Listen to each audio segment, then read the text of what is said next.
Bismillahirrahmanirrahim. Assalamualaikum warahmatullahi wabarakatuh. Salam sang sejati. Sebelumnya, kita harus pahami dulu apa arti bersatu dalam konteks ini. Apakah seperti dua tetes air yang menyatu, atau seperti cahaya lilin yang lebur di dalam api? Dalam tradisi ilmu kesufian, konsep ini disebut fanafillah, lebur dalam keilahian. Di dalam Hindu, Advaita Vedanta, ia dinamakan Tattvam Asi. Engkau adalah itu. Dan umat Kristiani mengenalnya sebagai Unio Mystica, penyatuan mistis dengan Tuhan. Semua tradisi menyimpan benang merah. Ada potensi terdalam pada diri manusia untuk melampaui keterpisahannya. Tapi di sini bukan tentang penyatuan fisik atau hilangnya identitasnya. Ini tentang kesadaran, seperti gelombang yang menyadari bahwa ia tidak lain adalah samudra, atau seperti bayangan yang tidak bisa ada tanpa adanya cahaya.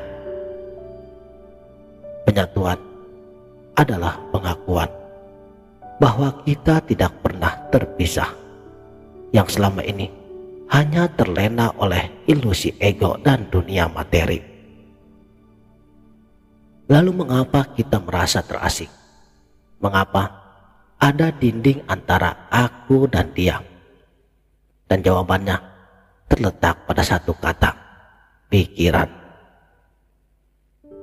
Ya, pikiranlah yang membangun konsep aku sebagai entitas yang terpisah. Ia membagi realitas menjadi subjek dan objek, pencipta dan ciptaan. Tapi apa jadinya jika pikiran kita diam? Jika semua label, definisi, dan juga segala batasan telah runtuh, maka disitulah pintu penyatuan hakiki terbuka. Seperti seorang aktor di panggung teater, ia begitu larut di dalam perannya sehingga lupa bahwa ia hanya memakai topeng. Dunia panggung, konflik, suka duka, cinta dan benci, semua terasa nyata. Tapi ketika tirai itu turun, sang aktor melepas topengnya. Ia tersadar, aku bukanlah karakter itu. Begitu pula dengan kita. Selama ini kita terjebak dalam drama kosmis, mengira diri kita terpisah dari sang sutradara.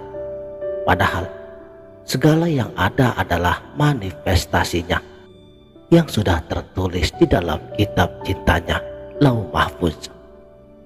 Seperti udara yang kita hirup, detak jantung kita, bahkan ruang antara bintang-bintang, semuanya adalah getaran dari satu sumber yang sama.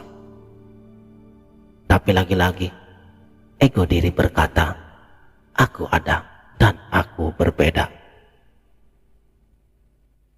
Tapi di sini kita telah menemukan paradoksnya. Untuk bersatu dengan Tuhan, kita harus rela mati sebelum kematian. Maksudnya mati dari keakuan diri, seperti yang telah terjadi pada guru-guru spiritualitas sufi ternama. Sebut saja seperti Al-Halaj, Syekh Abu Yazid Al-Bustami, Syekh Ibnu Arabi, Syekh Jalaluddin Rumi, dan masih banyak lagi guru-guru yang lainnya. Namun bagi yang tidak paham, ini akan dianggap kesombongan. Tapi bagi yang mengerti, ini adalah pengakuan bahwa diri individu telah lenyap dan yang tersisa hanyalah realitas mutlak. Pertanyaannya sekarang adalah, bagaimana mencapai kesadaran ini?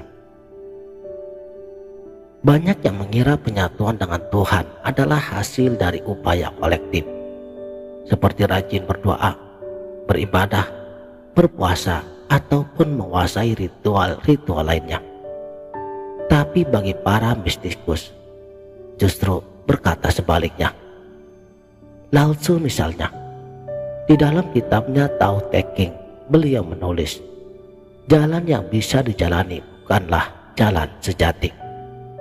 Dan Syekh Jalaluddin Rumi, beliau menggambarkannya sebagai mencintai tanpa syarat, bukan karena takut neraka ataupun menginginkan surga. Mengapa? Karena semua upaya ternyata itu berbasis ego diri, dan justru malah memperkuat ilusi keterpisahan itu sendiri. Ibaratnya seseorang yang mengambil air dengan ember berlubang, walaupun ia keras berusaha, tetapi semakin jauh dari tujuan dan hasilnya. Lalu apa solusinya? Kuncinya ada pada kesadaran murni, mengamati diri tanpa menghakimi, melepas identitas dan membiarkan kehendak ilahi mengalir alamiah.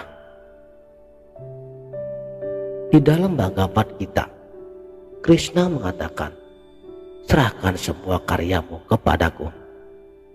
Ini bukan pasivitas, tapi penyerahan total dari keinginan pribadi. Tapi bagaimana caranya? Disinilah letak tantangan terbesarnya.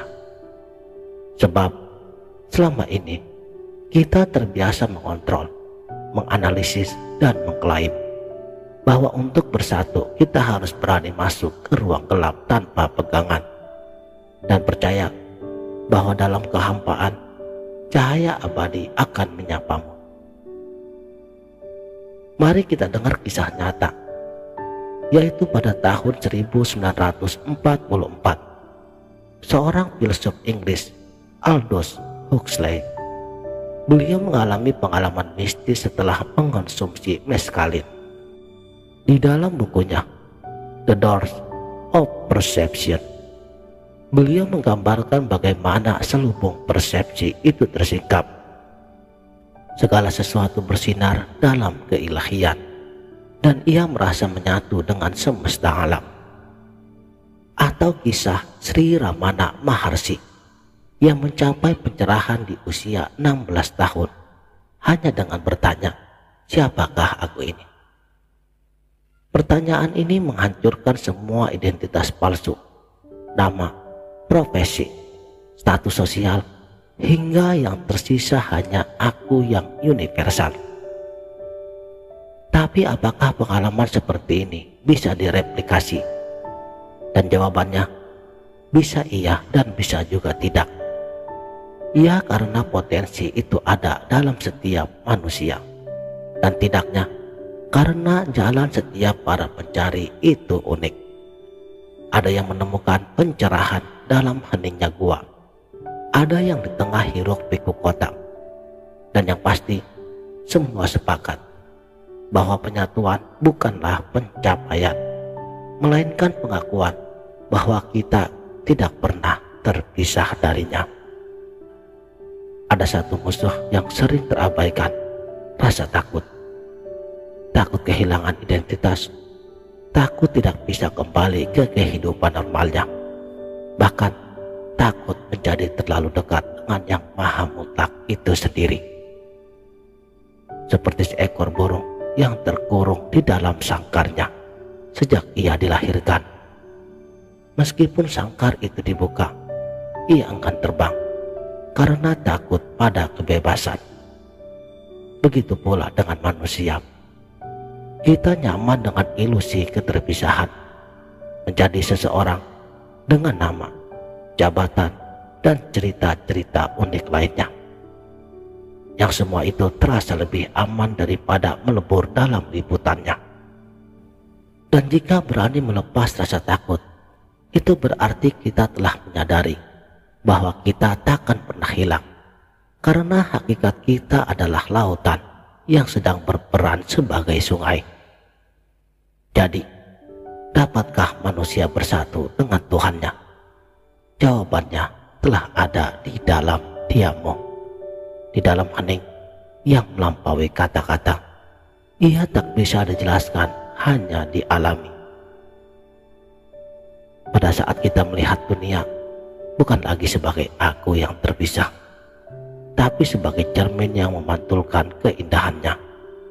Setiap nafas, setiap detak waktu adalah tarian ilahi.